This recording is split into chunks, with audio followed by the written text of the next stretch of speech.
नमस्कार दोस्तों, स्वागत है आपका कॉस्मोस यूजीसी क्लासेज में। मैं विजेंद्र सर आपके लिए एक बार फिर धमाकेदार सेशन लेकर हाजिर हूं। अपन का जो है चल रहा था एनसीईआरटी को लेकर, 3 दिन अपनी क्लास रहती है, उसमें आज सेकंड डे एनसीईआरटी का है। उसमें अपन ने पहला पार्ट, सेकंड और थर्ड कर लिए थे। उसमें आज फोर्थ पार्ट जो है या फोर्थ अध्याय बोले, उसकी चर्चा करेंगे, जिसका नाम रहेगा पृथ्वी की आंतरिक संरचना को लेकर। कि पृथ्वी की आंतरिक संरचना है कैसी है, किस प्रकार है, उसको लेकर मूलतः देखें तो ये भौतिक भूगोल का जो पार्ट माना जाता है, भौतिक भूगोल है, भूआकृति विज्ञान है, उसका एक है पार्ट है पृथ्वी की आंतरिक संरचना। कि पृथ्वी की आंतरिक संरचना कैसी है उसके बारे में। तो यहां से भी क्या है कि क्वेश्चन पुटअप होते हैं और सभी एग्जाम के लिए जो है महत्वपूर्ण जो है टॉपिक होता है पृथ्वी की आंतरिक संरचना की जानकारी होना। तो जो आज की क्लास है उसकी शुरुआत करते हैं पृथ्वी की आंतरिक संरचना की।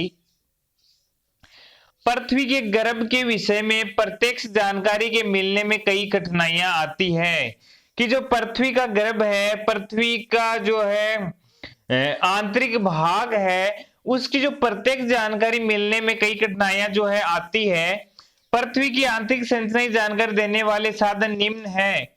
कि पृथ्वी की आंतरिक संरचना को जानकारी प्रत्यक्ष रूप से पाने में है कठिनाइयां आती है, लेकिन पृथ्वी की आंतरिक संरचना की जानकारी जिन माध्यम से अपन को जो होती है वो है निम्नलिखित एक चार्ट के माध्यम से जो समझाए गए हैं। पृथ्वी की संरचना की जानकारी के साधन जिनको बोलते हैं, एक चार्ट है, चार्ट के माध्यम से चार्ट आपको ध्यान में रखना है। एक तो है, इसका पहला पार्ट है अप्राकृतिक साधन। कि अप्राकृतिक साधन है उसके द्वारा भी हमें जो है पृथ्वी की आंतरिक संरचना की जानकारी होती है। दूसरा है उल्कापिंड, उल्कापात के द्वारा। तीसरा है प्राकृतिक संसाधन के द्वारा भी जो अपन को, यानी प्राकृतिक संसाधन, अप्राकृतिक संसाधन और उल्कापात, इनके माध्यम से अपन को पृथ्वी की आंतरिक संरचना की जानकारी होती है। अप्राकृतिक संसाधन की बात करें तो अप्राकृतिक में तापमान, दबाव, घनत्व, ताप, दाब, घनत्व के माध्यम से अपन को पृथ्वी की जो जानकारी मिलती है उसको अप्राकृतिक साधन बोलते हैं। ज्वालामुखी क्रियाएं होती है, ज्वालामुखी उद्गार होता है या भूकंप विज्ञान के साक्ष्य, इनके माध्यम से जो जानकारी मिलती है उनको क्या बोलते हैं, प्राकृतिक साधन। ये तो प्राकृतिक साधन है। और अप्राकृतिक में ताप, दाब, घनत्व है और उल्कापात के माध्यम से अपन को पृथ्वी की संरचना की जो है जानकारी मिलती है। चर्चा करेंगे प्राकृतिक संसाधन की। सर्वप्रथम की प्राकृतिक संसाधन कौन से हैं, किसके माध्यम से अपन को जो है जानकारी मिलती है। तो इसमें प्राकृतिक साधन में तापमान, जो पहला है साधन है तापमान। तापमान में सामान्यतः पृथ्वी की सतह से केंद्र की ओर प्रति 32 मीटर की गहराई पर 1 डिग्री सेंटीग्रेड तापमान बढ़ता है। अब ये महत्वपूर्ण तथ्य है। अब मैं ऐसे इफेक्ट से लेके आ रहा हूं आपके सामने रेगुलर, बस समझने की आपकी देरी है कि आप रेगुलर क्लासेस लेते हो नहीं लेते हो, आप कितना समझ पाते हो। लेकिन मैं मेरी तरफ से है शानदार कंटेंट है लेके आ रहा हूं आपके सामने। अब ये क्वेश्चन सीधा पूछा जाता है कि पृथ्वी की गहराई में जाने पर, आंतरिक है भाग में जाने पर तापमान में बढ़ोतरी होती है तापमान कम होता है। तो बढ़ोतरी होती है, कितनी होती है, 1 डिग्री सेंटीग्रेड 32 मीटर पे होती है। जबकि पृथ्वी के धरातल से ऊपर वायुमंडल में जाएंगे तो ये जो है मात्रा होगी 165 है मीटर जाने पर है 1 डिग्री सेंटीग्रेड प्लस होता है। नीचे जाने पर माइनस होता है, ऊपर जाने पर प्लस होता है। और प्लस वाला मामला ये है कि ये 1 किलोमीटर ऊंचाई पर जाने पर 6.5 डिग्री सेंटीग्रेड है तापमान में जो है प्लस होता है, बढ़ोतरी होती है। पृथ्वी केंद्र का तापमान लगभग 2000 डिग्री से अधिक है। कि पृथ्वी के केंद्र का तापमान लगभग 2000 डिग्री से अधिक है, मतलब कि नीचे सभी ध्रुवावस्था में है, सभी चीजें पिघली हुई रहती है। दबाव की बात करें, अपन ने बात कर ली ताप की, अब दबाव की बात करेंगे। दबाव में पृथ्वी केंद्र पर उच्च तापमान के कारण यहाँ पाए जाने वाले पदार्थ द्रव रूप में होते हैं। पृथ्वी का जो केंद्र है उस पे उच्च ताप के कारण यहाँ पाए जाने वाले पदार्थ द्रव रूप में होते हैं। तापमान कितना होता है केंद्र का, 2000 डिग्री सेंटीग्रेड से अधिक, किंतु पूरी दबाव के कारण वह द्रव रूप ठोस रूप का आचरण करता है। कि यह दबाव के कारण होता है, केंद्र में द्रव रूप होता है वो एक ठोस रूप का जो है आचरण करता है।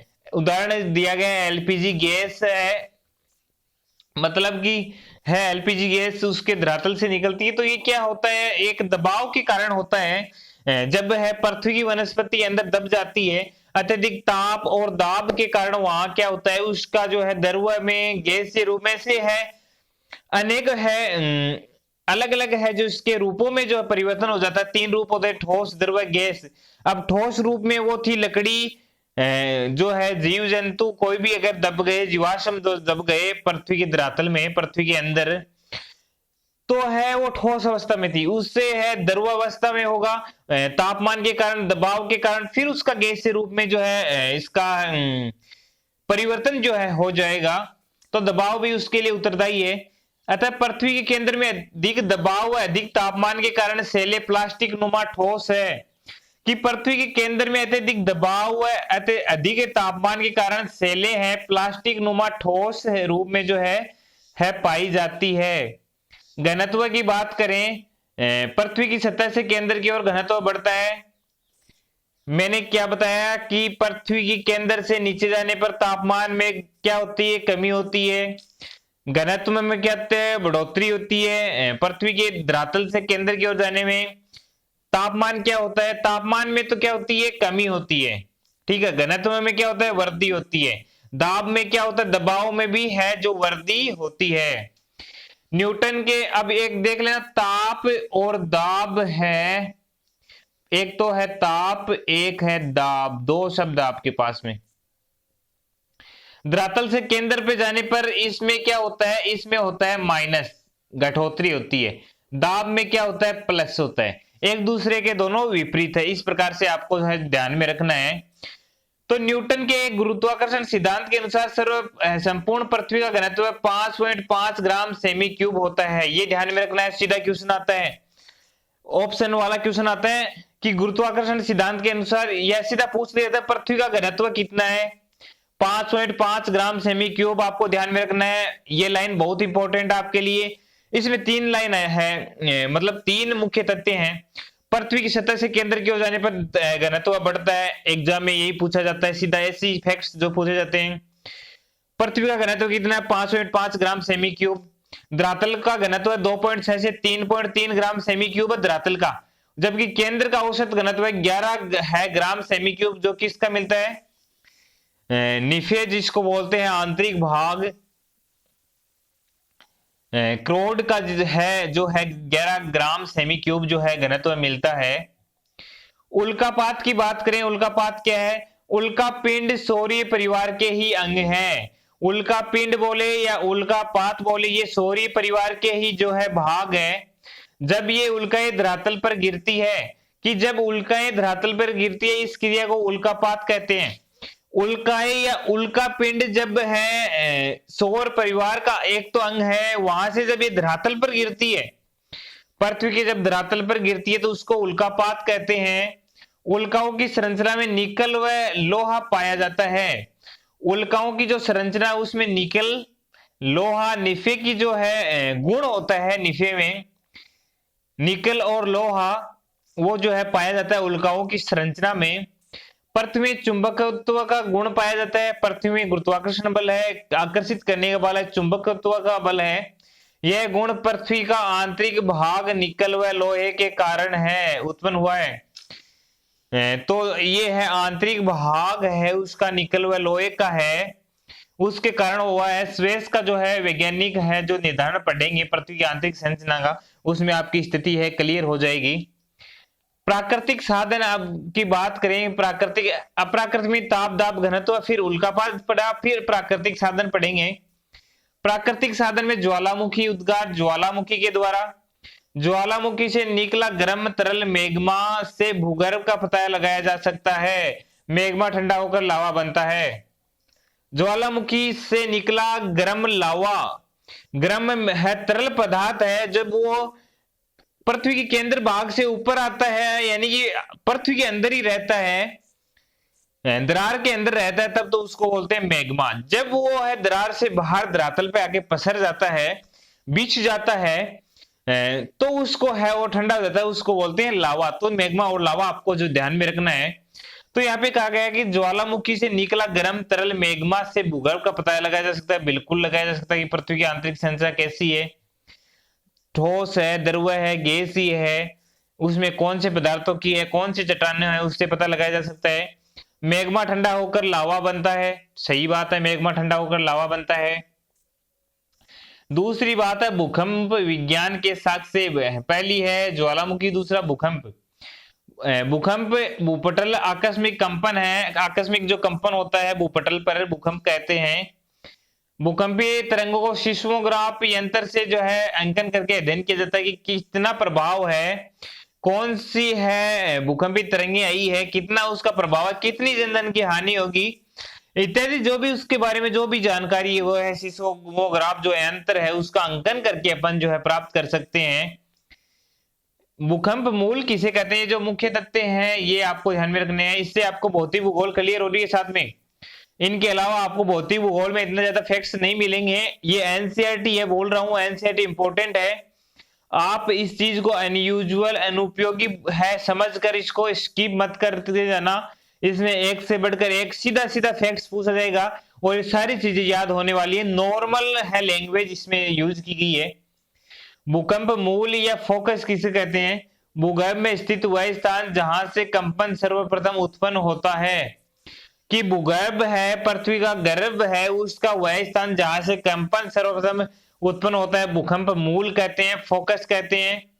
भूकंप केंद्र एपिसेंटर किसे कहते हैं, वह स्थान जहां सबसे पहले भूकंपीय लहरों का अनुभव किया जाता है।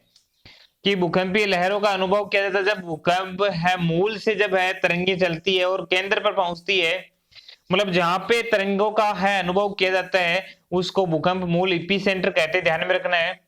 भूकंप आने से पहले वायुमंडल में कौन सी गैस की प्रधानता होती है, क्वेश्चन है सीधा आता है ऐसा ही। भूकंप आने से पहले वायुमंडल में रेडॉन गैस की मात्रा में वृद्धि होती है जो भूकंप की है संकेत देती है, भूकंप का जो है संकेत देती है कि भूकंप आने की संभावना है। भूकंपीय तरंगों के बारे में जानकारी है।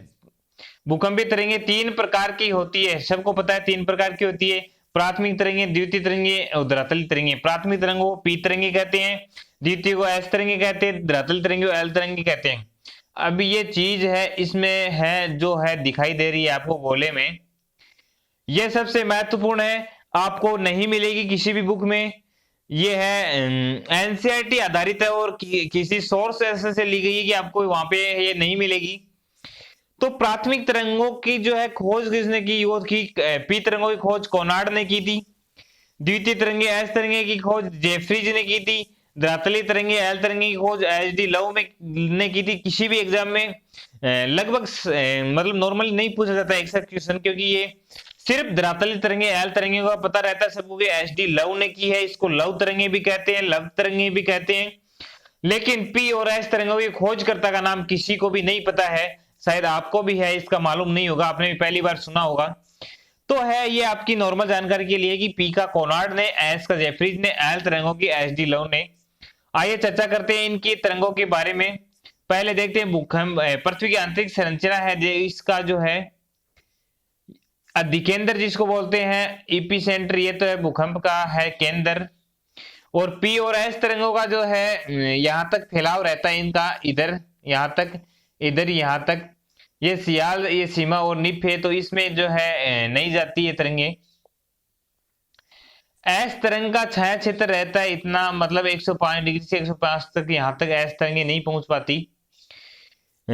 इनका जो है इतना छाया क्षेत्र रहता है और ऊपर जो है ये रहती है। और है एल तरंगों का तो कहना है क्योंकि वो धरातली तरंगी नॉर्मल सबको पता है कि वो धरातल पे चलेगी। तो है पी और एस का जो है यहां से है मतलब कि बोले तो इसका इतनी दूर में इनका जो है प्रभाव रहता है, इनका फैलाव रहता है। और बाकी में जो है इसका जो है ये नहीं पहुंच पाती, अपना प्रभाव नहीं दिखा पाती।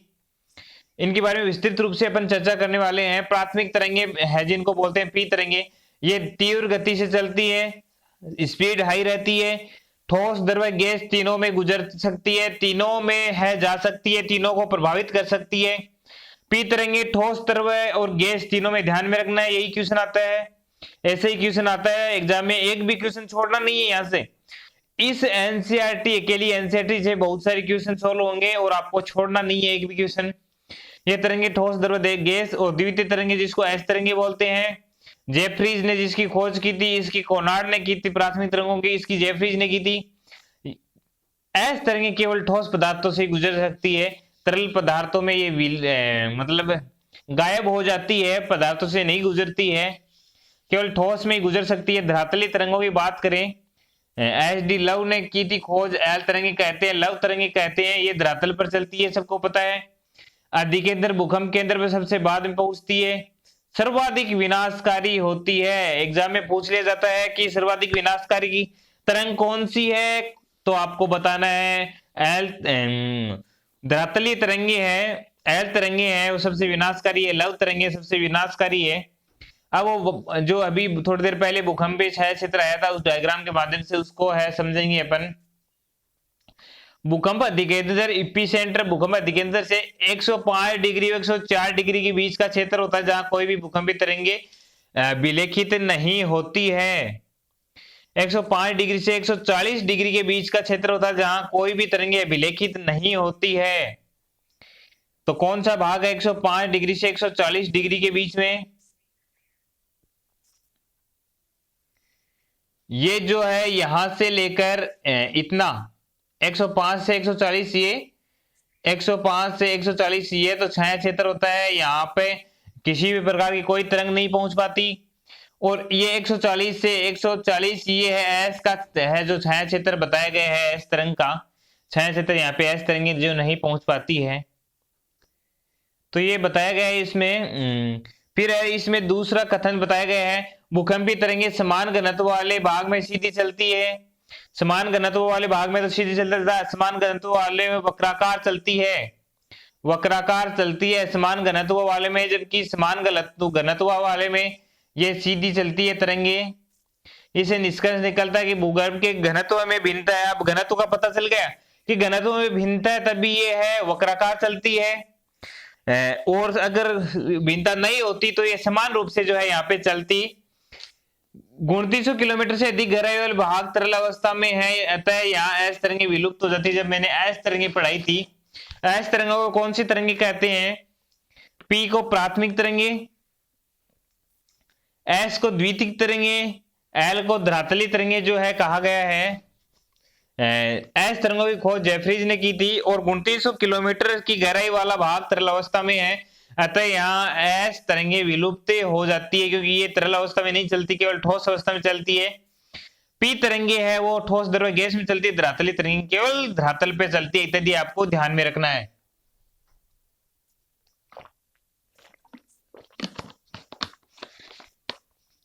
भूकंप विज्ञान के आधार पर पृथ्वी की आंतरिक संरचना की बात करेंगे अपन।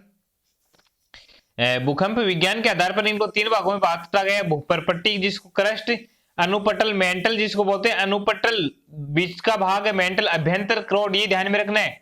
भूपरपट्टी, फिर अनुपटल और अभ्यंतर ध्यान में रख लो। पहला ऊपरी भाग भूपरपट्टी, बीचला भाग अनुपटल, तीसरा अभ्यंतर। पहला क्रस्ट, दूसरा मेंटल, तीसरा क्रोड। पहला सियाल, दूसरा सीमा, तीसरा नीफे, ये सभी एक ही नाम है। भूपरपट्टी का ही नाम क्रस्ट है, उसका ही नाम सियाल है। अनुपटल का नाम मेंटल है, उसका ही नाम सीमा है। अभ्यंतर का नाम क्रोड है, उसका नाम ही नीफे है, इत्यादि। आपको है कंफ्यूज नहीं होना इस चीज में। अब यहाँ पे असंबद्धता आती है, यहां से हर बार क्वेश्चन पूछा जाता है असंबद्धता का। ऊपरला ऊपरी भाग जो इतना है ये कौन सा है? क्रस्ट है। क्रस्ट को क्या कहा गया है? क्रस्ट को क्या भूपरपट्टी कहा गया है। भूपरपट्टी को एक नाम और था इसमें अभी जो आया था, क्रस्ट है बोला गया, भूपरपट्टी, क्रस्ट या सियाल, 3 नाम हो गए, भूपरपट्टी, क्रस्ट या सियाल। इसको ही बोला जाता है। मोटाई 30 किलोमीटर होती है, घनत्व 3 ग्राम सेमी क्यूब होता है, ध्यान में रखना है। घनत्व कितना होता है? 3 ग्राम सेमी क्यूब। अब ऊपरी क्रस्ट, इसको 2 भागों में विभाजित कर दिया, ऊपरी क्रस्ट और निचला क्रस्ट। इसके बीच में जो असमानता पाई जाती है, कोनार्ड असमानता, इसका एक ट्रिक है, कोमा में रेखा मारी गुलाटी, को से कोनार्ड असमानता, ऊपरी क्रस्ट और निचला क्रस्ट में जो है पाई जाती है। फिर दूसरी बात आती है निचला क्रस्ट और ऊपरी मेंटल में कौन सी पाई जाती है, मोहा, कोमा, कोमा में कोमा मोहो असमानता पाई जाती है। फिर ऊपरी मेंटल और निचला मेंटल, मेंटल के भी दो भाग हो गए। पहले मेंटल के बारे में पढ़ेंगे। मेंटल की मोटाई 700 से 2900 किलोमीटर, घनत्व 5.5 ग्राम सेमी क्यूब, पृथ्वी का घनत्व भी 5.5 ग्राम सेमी क्यूब है, ध्यान में रखना है। ठोस भाग है, मैग्मा का निर्माण यहीं से होता है। अब ऊपरी मेंटल और निचला मेंटल है, उसके बीच रेपिटी कोमा में रेखा, रेखा का रेपिटी असमानता, रेपिटी असमानता पाई जाती है। मेंटल की 2900 किलोमीटर तक जो है गहराई होती है। फिर है निचला मेंटल और है बाह्य क्रोड, निचला मेंटल और बाह्य क्रोड के बीच में गुटेनबर्ग रेखा मारे गुलाटी का गुटेनबर्ग असमानता पाई जाती है। क्रोड की बात करें अपन यहाँ पे, तो क्रोड की मोटाई 5150 से 6371 है, तो पृथ्वी की त्रिज्या कितनी है, 6371। घनत्व 11 ग्राम सेमी क्यूब, सबसे ज्यादा घनत्व है क्रोड का। तरल भाग पाया जाता है, ऐस तरंगे नहीं पहुंचती है, क्योंकि ऐस तरंगे वहां नहीं पहुंचती है जहां तरल भाग होता है, ठोस तक पहुंच पाती है। अब बाह्य क्रोड और आंतरिक क्रोड के बीच में लेहमान गुलाटी लेहमान असमानता पाई जाती है और 6371 किलोमीटर। अब पहले इनका एक बार क्रस्ट है, जिसको क्या बोलते हैं, सियाल बोलते हैं, भूपरपट्टी बोलते हैं। मोटाई 30 किलोमीटर, घनत्व 3 ग्राम सेमी क्यूब। मेंटल है, जिसको मेंटल को अनुपटल बोला जाता है, अनुपटल बोला जाता है मेंटल को। दूसरा नाम इसका सीमा बोला जाता है। और है मेंटल की मोटाई जो है 700 से 2900 किलोमीटर, घनत्व 5.5 ग्राम सेमी क्यूब। ठोस भाग है, ठोस भाग होगा तो एस तरंगे पहुंच पाएगी, और है पी तरंगे तो पहुंच पाती है वहीं पे वैसे ही, क्योंकि ठोस द्रव गैस में जाती है। मैग्मा का निर्माण भी यहाँ पे होता है। क्रोड की बात करें 5150 से 6371 किलोमीटर, घनत्व 11 ग्राम सेमी क्यूब, सबसे अधिक तरल भाग होता तो एस तरंगे नहीं पहुंच पाती। इसमें है जो है ऊपरी क्रस्ट निचले क्रस्ट में कोनार्ड असमानता, निचले क्रस्ट ऊपरी मेंटल में मोहो असमानता। फिर है ऊपरी मेंटल निचले मेंटल में रेपिटी, निचला मेंटल बाह्य क्रोड में गुटेनबर्ग, बाह्य और आंतरिक क्रोड में लेहमान असमानता पाई जाती है। स्वेस का वर्गीकरण की बात करेंगे अपन। स्वेस का वर्गीकरण मैंने बताया था, स्वेस नामक विद्वान था, इसने वर्गीकरण दिया पृथ्वी की आंतरिक संरचना के आधार पर। स्वेस ने रासायनिक संगठन के आधार पर भूगर्भ को 3 परतों में जो बांटा है। 3 परत कौन सी है, डायग्राम के माध्यम से समझेंगे। पहला भाग है भूपरपट्टी, जो है भूपरपट्टी जिसको बोलते हैं। फिर दूसरा है मेंटल, फिर क्रोड, यानी कि पहला सियाल, फिर सीमा, फिर नीफे। सियाल, सीमा और नीफे स्वेस के अनुसार बताए गए हैं। सियाल की बात करें, यह परत सिलिका और एल्यूमिनियम से बनी होती है। आपका जो है पृथ्वी की आंतरिक संरचना बिल्कुल गहराई से 0 लेवल से चल रहा है, शानदार रूप से चल रहा है। तो यह परत सिलिका, एसआई का पहला क्या होता है, एसआई सिलिका, एल एल्यूमिनियम से बनी होती है। औसत घनत्व 2.9 ग्राम सेमी क्यूब, औसत गहराई 50 से 300 किलोमीटर होती है। सीमा की बात करें, सीमा है यह परत सिलिका तथा मैग्नीशियम से बनी होती है। सिलिका और मैग्नीशियम। घनत्व की बात करें 2.9 से 4.7 ग्राम सेमी क्यूब, 2.9 से 4.7 ग्राम सेमी क्यूब इसका घनत्व है। गहराई है 1000 से 2000 किलोमीटर। निफे है, निफे की बात करें, यह परत निकल तथा फेरियम से बनी होती है। औसत घनत्व 11 ग्राम सेमी क्यूब जो है इसका बताया गया है। तो निफे की बात करें, यह परत निकेल फेरियम से बनी होती है। औसत घनत्व 11 ग्राम सेमी क्यूब है, इसका बताया गया है। एक अन्य विद्वान हुए वांडर ग्राफ्ट का वर्गीकरण भी देखने को मिलता है। 4 परतें बताइए, ये परतें ध्यान में रखनी है, गहराई में नहीं जाना है। बाह्य सियाल परपट्टी, सियाल परपट्टी बाह्य। आंतरिक सिलिकेट परत या मेंटल, धात्विक केंद्र, मिश्रित धातुओं का तथा सिलिकेट की परत, ये इत्यादि बताई गई है, इतना इंपॉर्टेंट नहीं रखता। एक बार इसको देखते हैं। बाह्य सिलिका परपट्टी, इस परत की मोटाई महाद्वीपों के नीचे 7 किलोमीटर तथा अटलांटिक महासागर के नीचे 20 किलोमीटर। क्वेश्चन आएगा ऐसा कुछ, आगे मैं क्वेश्चन कराऊंगा तो इनमें से ही क्वेश्चन आएंगे। इस परत की मोटाई महाद्वीपों के नीचे 60 किलोमीटर तथा अटलांटिक महासागर के नीचे 20 किलोमीटर तक है। औसत घनत्व 2.75 से 3.1 तक है कि यह परत सिलिका एल्यूमिनियम से जो बनी हुई है, सियाल का ही है रूप हो गया सिलिका और एल्यूमिनियम, वो भी सिलिका और एल्यूमिनियम से, ये भी सिलिका एल्यूमिनियम से। आंतरिक सिलिकेट परत तथा मेंटल, इसकी मोटाई 60 से 1200 किलोमीटर तक, घनत्व 3.1 से 5.75 तक। मैग्नीशियम और कैल्शियम से बनी होती है। मिश्रित धातुओं तथा सिलिका की परत की बात करें तो 1200 से 2900 किलोमीटर, 4.75 से 7.8 किलोमीटर। निकिल, लोहा, सिलिका की प्रधानता इसमें पाई जाती है। धात्विक केंद्र है 2900 किलोमीटर से भूकेंद्र तक है विस्तृत है। औसत घनत्व 11 ग्राम प्रति घन सेंटीमीटर है। निकिल तथा लोहा पाया जाता है। इत्यादि जो जानकारी अपने पृथ्वी की आंतरिक संरचना के माध्यम से जो है पता करी है, ग्रहण करी है, तो ये जीरो लेवल से पृथ्वी की आंतरिक संरचना। इसको पढ़ने के बाद में अगर आप है जो आपके पास में जो भी गाइड्स है बुक पढ़ोगे तो आप बोलोगे कि मेन फैक्ट्स तो मैंने पढ़ा दी यहाँ पे, वहां पे तो कुछ है ही नहीं बाकी इससे। तो यहाँ पे मैंने जो भी इंपॉर्टेंट तथ्य थे वो आपको बता दी, ये भी बताया साथ में कि एग्जाम में कौन सा आने वाला है कौन सा नहीं है, तो आपको है ध्यान में रखना है। सियाल परत के संगठक तत्व है सिलिका और एल्यूमिनियम। वान डर क्रांट के अनुसार ऊपर की परत की अधिकतम 60 किलोमीटर। ये नॉर्मल क्वेश्चन है। स्वेस के वर्गीकरण के परिप्रेक्ष्य में जो कथन गलत हुआ है, स्वेस के परिप्रेक्ष्य में ऊपरी परत का घनत्व 2.7 सही है, सियाल का 2.7 है, सीमा का घनत्व 4.7 सही है। नीफे में चुंबकीय गुण पाया जाता है, निकेल और लोहा चुंबकीयता का प्रभाव रहता है वहां पे। सियाल निफे 13, ये गलत है, तो इसका ऑप्शन डी हो गया। सियाल, सीमा व निफे के रूप में भूगर्भ का विभाजन किया था। स्वेस ने किया था सियाल, सीमा और निफे पर 3 परतों के आधार पर स्वेस ने, 4 पर वांडर ग्रांट ने। निम्न में से कौन भूगर्भ की जानकारी का प्रत्येक साधन है? प्रत्येक साधन ज्वालामुखी, ज्वालामुखी से मेघ आता है उससे पता चल जाता है। पृथ्वी की सतह से केंद्र की ओर तापमान बढ़ने की दर क्या है? अभी बताया था मैंने, 32 मीटर से 1 डिग्री सेंटीग्रेड। वायुमंडल है, धरातल से वायुमंडल में जाते हैं तो 165 मीटर पे 1 डिग्री सेंटीग्रेड प्लस होता है। तापमान है पृथ्वी के धरातल में जाने पर प्लस होता है, सॉरी माइनस होता है, कमी होती है।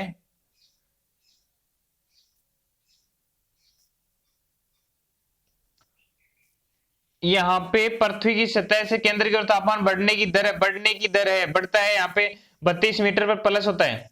तापमान प्लस होता है तो दबाव सॉरी घनत्व जो है माइनस होगा। एक थोड़ी सी इसमें है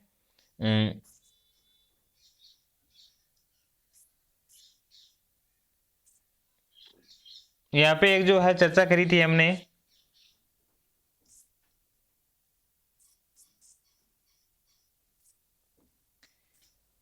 पृथ्वी की सतह से केंद्र में जाने पर घनत्व जो है बढ़ता है, घनत्व भी बढ़ता है, तापमान भी बढ़ता है, दोनों समानांतर ही है। तभी मैंने सोचा कि ये कैसे हो गया, थोड़ा इसमें कंफ्यूजन वाला। तो है तापमान है, मैंने बताया था बार, जो ताप है और दाब है, घनत्व है, दोनों प्लस होंगे, कोई सा माइनस नहीं होगा, प्लस होगा। वायुमंडल में ऊपर जाने पर 165 मीटर पे जाने पर 1 डिग्री तापमान की जो है कमी होगी तो प्लस होगा। तापमान और घनत्व दोनों में प्लस होगा। तापमान की दर क्या रहेगी? 32 मीटर पे 1 डिग्री सेंटीग्रेड। और है जो घनत्व है ये तो ऑटोमेटिक बताएगा कि उस 11 ग्राम सेमी क्यूब अधिक मिलता है वहां से। तो इसके बारे में जो है आपको एक बार फिर बता दिया है, आपकी जो है कंफ्यूजन है वो आपको है दोबारा बता दी गई है। तो इसमें जो है पृथ्वी की सतह से केंद्र की ओर तापमान बढ़ने की दर है 32 मीटर पे 1 डिग्री सेंटीग्रेड प्लस होता है। संपूर्ण पृथ्वी का औसत घनत्व कितना? मैंने बताया था 5.5 ग्राम सेमी क्यूब। भूकंप विज्ञान है, भूकंप का अध्ययन करने वाला विज्ञान। सर्वाधिक विनाशकारी तरंग कौन सी है? एल तरंग, लव तरंग, धरातलीय तरंग। पी तरंगे की खोज कोनार्ड ने, एस की जेफरीज ने, एल की एच डी लव ने। पी तरंगे को है प्राथमिक तरंगे, एस को द्वितीयक तरंगे, वो पी तरंगे ठोस द्रव गैस में चलती है, एस तरंगे तरल में विलुप्त हो जाती है, ठोस में चलती है, इत्यादि जो मैंने आपको बताया है। निम्न में से कौन सी भूकंपीय तरंगे चट्टानों में संकुचन और फैलाव लाती है? चट्टानों में संकुचन और फैलाव पी तरंगे लाती है, ठोस द्रव और गैस में जो है चलने वाली तरंगे। निम्न में से कौन सा स्थलमंडल को वर्णित करता है? स्थलमंडल को भूपटल और ऊपरी मंडल स्थलमंडल को जो है वर्णित करता है, बताता है। दुर्बलता मंडल किस परत में मिलता है? दुर्बलता मंडल मिलता है अनुपटल में, दूसरे भाग में, दूसरे पार्ट में। भूपरपट्टी अनुपटल अनुप्रस्थ है जो बताया था, अनुपटल में मिलता है। सीमा परत, सीमा सिलिका और मैग्नीशियम, निफे में सिलिका और निकिल और फेरियम। निफे पृथ्वी की त्रिज्या 6371 किलोमीटर मैंने बताई थी अभी थोड़ी देर पहले। पृथ्वी की आंतरिक परत सीमा में किन तत्वों बोलता है? निकिल और लोहा, सॉरी, आंतरिक परत सीमा में सिलिका और मैग्नीशियम की बात की गई है। युग्म सही है, कौन सा है? स्वेस है, यहाँ पे स्पेस नहीं, स्वेस है सीमा। स्वेस ने सीमा के बारे में बताया था। जिन भूकंपीय तरंगों के कारण सेल कणों में तरंगे की दिशा में आगे पीछे कंपन होता है, वे है कौन सी है? पी तरंगे है, आगे पीछे कंपन होता है वो। रिक्टर स्केल का विकास किया गया था, रिक्टर स्केल का 1935 में विकास है जो किया गया था रिक्टर स्केल का। गुटेनबर्ग असमानता विगल करती है, गुटेनबर्ग असमानता विगल करती है निचले मेंटल को बाह्य कोर से, निचले मेंटल को बाह्य कोर से गुटेनबर्ग असमानता जो है विगलित करती है, पृथक करती है। मैंने बता दिया, कोमा में रेखा मारी गुलाटी, को से कोनार्ड, मैं से मोहो, रेपिटी, जो गुटेनबर्ग और लेहमान 5 असमानताएं जो पाई जाती है। अब ऐसे देख लो, क्रस्ट मेंटल क्रोड, ऊपरी क्रस्ट निचला क्रस्ट, ऊपरी मेंटल निचला मेंटल, ऊपरी क्रोड है निचला क्रोड, ऐसे करके आप है लिख के फिर है इसको है इस फॉर्मूले के माध्यम से आप है सोल्व कर सकते हो, आपका गलत नहीं होगा। अन्यथा असमानता में है एक दूसरे में जो है जाने की संभावना रहती है इनकी। कौन सी भूकंपीय तरंगे ठोस तरल गैस में गुजरती है? पता है सबको, प्राथमिक तरंगे। वह रेखा जो एक समय पर भूचाल अनुभव करने वाले स्थानों को जोड़ती है कहलाती है होमोसिस्मल रेखा। भूकंप में सर्वाधिक धरातली क्षति होती है एल तरंगों से, धरातल पर चलने वाली तरंगों से, धरातली तरंगों से। पृथ्वी क्रोड की भौतिक अवस्था क्या है? ठोस है जो है भौतिक अवस्था, क्रोड ठोस अवस्था में पाया जाता है। तो आज की क्लास में साथियों इतना ही, मिलते हैं नेक्स्ट क्लास के साथ में। आज अपने अध्ययन किया है पृथ्वी की आंतरिक संरचना के बारे में। नेक्स्ट है अपन और नए सेशन लेके आएंगे, धमाकेदार सेशन लेके आएंगे। रेगुलर बेसिस पे बने रहिए, कोई भी क्लास आप स्किप नहीं कीजिए कि हाँ कल देखूंगा परसों देखूंगा। इसमें शानदार कंटेंट है, आप जो है अपनी गाइड से पढ़ रहे हो उससे बेहतर कंटेंट यहाँ पे जो है मैं अवेलेबल करवा रहा हूँ आपको इससे अपने चैनल के माध्यम से। तो मिलते हैं नेक्स्ट क्लास के साथ में, तब तक धन्यवाद, बाय।